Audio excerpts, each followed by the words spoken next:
nakaayos na agad ako. Sabi nga, nagilamos lang ako. Hindi na kasi ako na breakfast. So ngayon, ang gagawin ko na lang and nga pala, by the way, aalis pa kami na ako makaayos. Kasi magkakatid kami. Hatid namin si.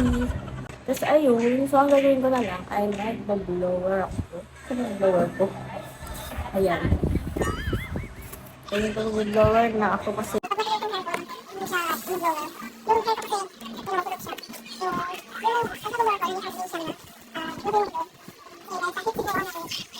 so ayun, binabox ko pala siya after ko gamitin. Kasi, paano mo kang bago pa rin? Meron siya, i-paste. Ayan. Hindi ko siya ginagamit. Kasi, ang hirap na tanggalin. Pero ito yung, blower. Ang pretty, right? Kaya, before that, magsusuklay muna ako.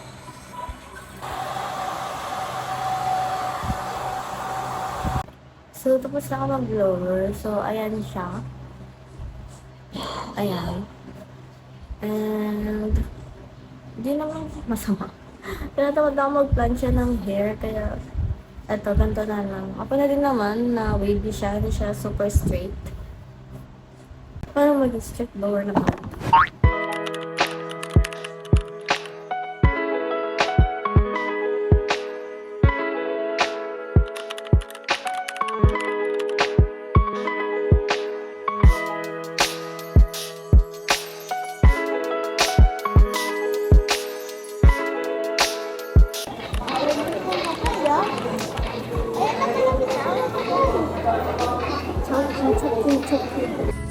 Uwi na!